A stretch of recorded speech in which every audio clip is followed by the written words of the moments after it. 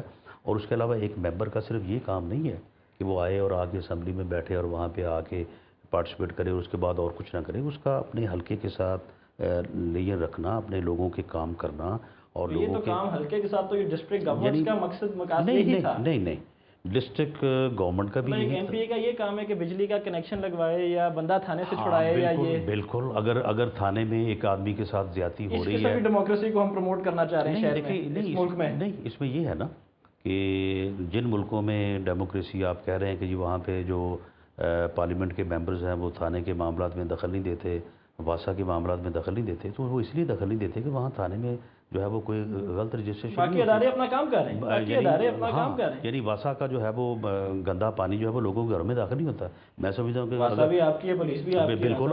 اگر برطانیہ میں بھی اگر واسا کا سیوریج کا پانی لوگوں کے گھروں میں داخل ہو تو میں دیکھتا ہوں کہ وہاں کے ممبر پارلیمنٹ جو ہے وہ واسا کے دفاتر میں نہیں کیسے نہیں جائیں گے. اور اگر وہاں پہ توڑ پھوڑ بھی کریں گے. اگر وہاں پہ تو کیا ہوا ہے یہ پچھلے دنوں میں؟ ممبرز تو نہیں نہ گئے. نہیں، ممبرز ہی گئے، لیکن لوگوں نے توڑ پھوڑ کی ہے نا، پھر لوگ کریں گے نا پھر. اور اسی طرح سے اگر ایک تھانے میں جو ہے وہ کسی بے گناہ کو پکڑا گیا ہے اور اگر وہاں پہ پکڑا جائے تو میں دیکھتا ہوں کہ وہ کیسے جو ہے وہ ممبر جو ہے وہ مداخلت نہیں کریں گے. دیکھیں جب ہمارے ادارے جو ہے وہ صحیح طرح سے کام نہیں کر رہے تو پھر لوگ جاتے ہیں اپنے ممبرز کے پاس کہ جی یہ تھانے میں غلط ہو رہا ہے، واسا میں غلط ہو رہا ہے، بجلی کے دفتر میں مجھے 1 مہینہ ہو گیا پیسے جمع کرائے مجھے کنیکشن نہیں مل رہا. تو ان لوگوں میں لوگوں کی رہنمائی کرنا، لوگوں کی مدد کرنا میں سمجھتا ہوں کہ عوامی نمائندے کا جو حق ہے، اور یہ کام بھی جو ہے وہ عوامی نمائندوں کو کرنا چاہیے. اور باقی جو ہے وہ اسمبلی میں بھی اس کو جو ہے وہ پارٹیسپیٹ کرنا چاہیے. لیکن آپ جب اس قسم کی باتوں کو نکال کے ذرا مسالہ وغیرہ لگا کے پیش کرتے ہیں تو آپ یہ نہیں دیکھتے کہ آئیڈیلزم کو آپ دیکھتے ہیں، لیکن آپ دوسرے ملکوں کی اسمبلی میں نہیں دیکھتے. آپ نے کبھی جاپان اور یہ دوسرے ممالک جہاں پہ اسمبلیوں میں وہاں پہ اسمبلیوں میں جو ہے وہ باقاعدہ آپ کو پتہ ہی ہے کہ وہاں پہ ہماری اسمبلیوں میں، قومی اسمبلی میں بھی اور خاص طور پہ پنجاب اسمبلی میں کبھی یعنی جو ہے وہ وائلنس کی حد تک لوگ نہیں گئے. اس سے پہلے بھی بچا ہو جاتا ہے. اس ملک میں امیر اور غریب کے لیے فرق قانون ہے؟ نہیں، بالکل نہیں.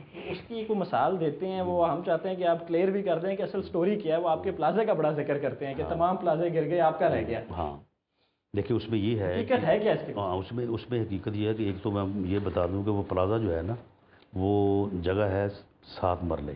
کوئی ایسا نہیں ہے کہ وہ پتہ نہیں کتنے ایکڑ کا پلازا ہے. اور مہنگے ایریا جی سنا ہے میں نے تو دیکھا نہیں، بس سنا ہے. فین روڈ پہ ہے، کمرشل ایریا. ہاں کمرشل ایریا. اچھا اس میں یہ تھا کہ اس میں دو ڈسپیوٹ تھے. اس میں ایک ڈسپیوٹ تھا کہ جی وہ نقشے کی وائلیشن کا، اور دوسرا تھا کہ جی اس میں سڑک کی جگہ جو ہے نا وہ شامل ہے. اس کے اوپر باقاعدہ کمیٹی بنائی گئی اور اس کی چاروں طرف سے پیمائش ہونی چاہیے نا، اس کی 16 طرف سے پیمائش ہوئی.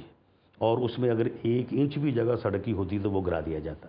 اب دوسری آپ سمجھ لیں کہ پورے شہر میں گرائے گئے. پورے شہر میں جو کیانی کمیشن کی رپورٹ تھی اس میں جو پلازے کا ذکر تھا، سپریم کورٹ کے آرڈرز تھے. ان سپریم کورٹ کے آرڈرز کی بنیاد کے اوپر ان پلازوں کو جو ہے وہ گرایا گیا تھا، اور جو اس رپورٹ میں شامل نہیں تھے کسی کو ہاتھ نہیں لگایا گیا. اور اس ایریا جو فین روڈ کا ایریا ہے جہاں پہ میری بلڈنگ ہے، اس ایریے میں قطعاً کسی قسم کا کوئی، آپ کی وجہ سے باقی بھی بچ گئے نہیں، کوئی تھا ہی نہیں. لیکن وہ کیانی کمیشن جو ہے نا وہ ہماری حکومت سے پہلے اس نے رپورٹ تیار کی تھی. اگر ہمارے ہوتے ہوئے رپورٹ تیار ہوتی تو ہو سکتا یہ پہلے آ جاتا.